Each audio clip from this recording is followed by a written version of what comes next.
What's going on, guys? It's Lab back again to do another review. This time around, I'm reviewing Wolfenstein: The New Order, brought to you by Machine Games and Bethesda.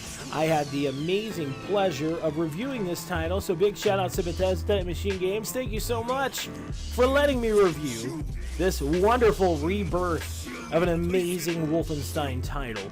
If you don't know what The New Order is, here's a quick summary. You play B.J. Blazkowicz, Captain B.J. Blazkowicz, the American war hero. After emerging into the world of darkness, you must launch an impossible counteroffensive against the monstrous Nazi regime. And what happens is you kind of get this bump into the back of the head. You wake up 14 years later. It's 1960, and the Nazis have taken over the world. And now you must get your team back together and try as hard as possible to give a little bit of payback to General Deathshead. And you know, the crazy thing about this game is that it has a lot of key factors that made Wolfenstein 3D such an enjoyable title. One of the things that I will say about it is it's very it resembles the first one in the sense of you have to do everything by yourself. Like, you do have AI that helps you, but there is a lot of times that you do feel like you're taking on the entire Nazi army by yourself, like you did in Wolfenstein 3D. You know, going through the castle, going through the prisons here and there, and doing whatever, and killing all these Nazis with no freaking backup. And that's really not a bad thing. So first off, let's go ahead and talk about the graphics.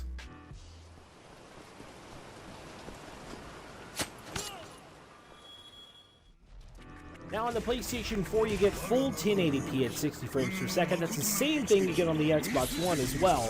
Only problem that I see with the title is some of the textures when it comes down to graphics. There's times that you come up to, you know, barrels, signs, looking down at the ground, look at a few things here and there, and some of the font, some of the other stuff in the environment is still a little not like fully pixelated, but it's just not that full sharpness that you would expect with a 1080p PlayStation 4 title, or even an Xbox One title. Now, I know that's something small, but the small things always help to push your next-gen experience, or even your video game experience, further along to making you really enjoy the game. So I know it's small, but it's something that really kind of like gets under my skin, because everything in this game looks so good. There's not one time that I was like, man, that looks like crap. Man, that character looks bad. Man, his lips aren't moving along with what he's saying. Never once do I say that. But there's sometimes whenever I'll look at certain signs, or I'll look at certain areas, and they're kind of pixelated, and that just, it kind of gets under my skin. But whenever you compare this game to like Wolfenstein from 2009, dude, it trumps the old Wolfenstein. I would even go as far as saying Wolfenstein 2009 is irrelevant compared to this game. This game graphically is unbelievable. Probably one of the best looking titles that you will see on the PlayStation 4 this year.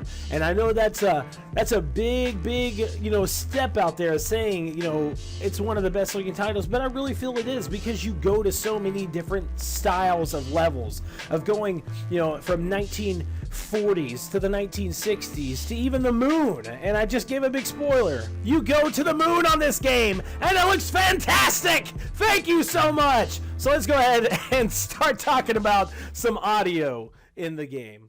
Can you hear me? What's your status? Well, I'm on the motherfucking moon. The mouse on this one. Now, the audio in the game is fantastic, and one of the best things about the audio is the voice acting. There's a voice actress named Nina Fraunzig, and also Kasper Eckel. I'm sorry, I can't say it correctly, but they do amazing jobs at playing the evil German Nazis. And it's just like the way that there's a lot of times that Frau Engel, who is played by Nina, laughs, and she just has this psychotic, freakish laugh to her. And the same thing with General Deathshead, who is played by Casper. And it's just, dude, they do such a stellar job at what they do, especially with Nina. I think this is her first video game to ever do voice acting in, but she does an amazing job at it. But one of the people that steal the show but I mean, like, big time still the show. Brian Bloom. He played Kane in Kane and Lynch. He also played, a few other characters in games like Batman Arkham Origins. He played Black Mask. He also played some sub-characters in like Saints Row and the Bureau and so on and so forth. But he does an amazing job at BJ Blazkowicz, and you just, the whole time that you're playing the game, you feel like you're BJ Blazkowicz, because he has that rough, tough, kind of deep down, like, I'm fucking tired of this shit. And he's gonna destroy all freaking Nazis just for some a little bit of payback to General Deathshead, and he just does a wonderful job. But another thing with the audio that they do just a damn good job with is the music. And what's awesome about it is that Machine Games of Bethesda, they actually have this company called Newman Recording Company, and they like go back and they redo all these songs from like the 60s and some around there, like House of the Rising Sun, and they do it all in German. So it makes you feel, when you hear those songs, it makes you feel, yeah, dude, Germany took over the world. So they just did an amazing job with the audio, and I could never be more impressed with just the quality that they're really pushing with this game. So last but not least, let's go ahead and get down into the story of the game. Nazi scum. You've stayed with us for 14 years. Now with the story, dude, I'm totally freaking blown away. Just the fact of the matter of them completely rewriting the history of Wolfenstein is such a great idea. It's such a great idea. I cannot tell you how blown away I was when I played this game back last year in QuakeCon 2013.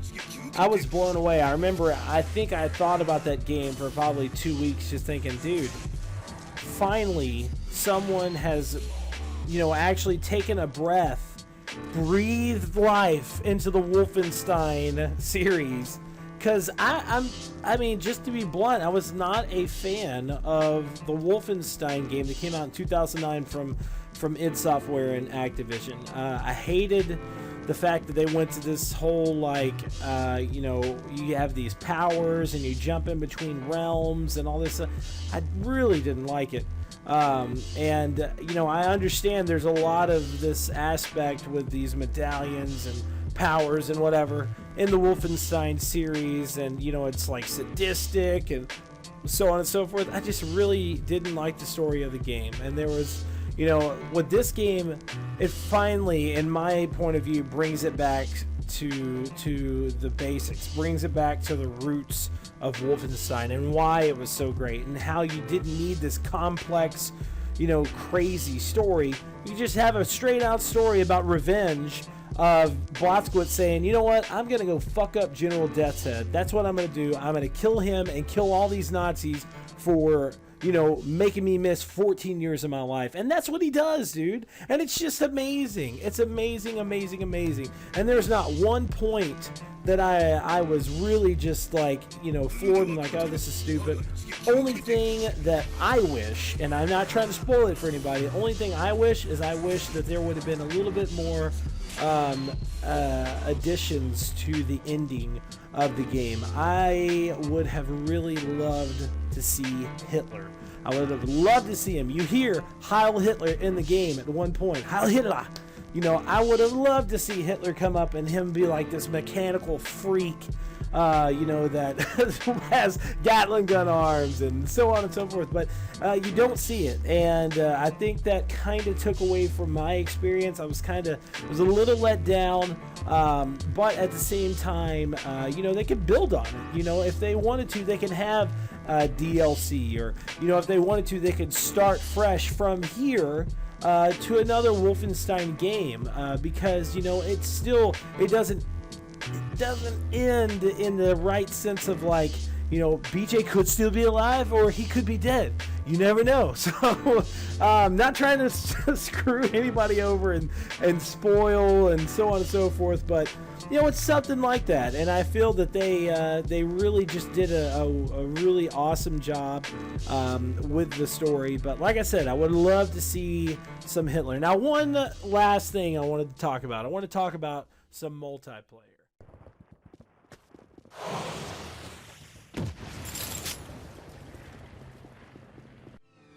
Okay, so the multiplayer is not as good as an experience as the single player. Oh, wait a second. Hang on. There's not multiplayer in the game. Thank the gods that Machine Games and Bethesda finally sat down and realized, you know what? We don't need multiplayer in this game. We really need to make our consumers understand it's a story-driven game. Gaming industry companies, take a page out of Machine Games and Bethesda's book. Stop making games that have half-ass stories in them and have a multiplayer add-on that people end up liking the multiplayer better than the story. What's the point of bringing out a game that is an action-adventure title with a story mode in it that the story mode sucks worse than what the multiplayer does? Please, please, please, people, take a page out of this amazing company's book. So I gotta give a big shout out to Bethesda Machine Games. Thank you for letting me review it. I'm giving it a 9 out of 10. Wonderful game. Make sure to check us out at secondopinionpod.com. And I also gotta give a big shout out to God-like Gaming Music Group for providing the music. You're listening to Tech Industries' Dark Hadoo. You can check all that stuff out at godlikesounds.com. Thanks for watching so much, guys, and make sure to check back here soon for my classic review of Wolfenstein, brought to you by Activision and id Software. Peace out, guys. You call me Deathshead. I don't like it. I'm a happy man. You see? Nowhere to run.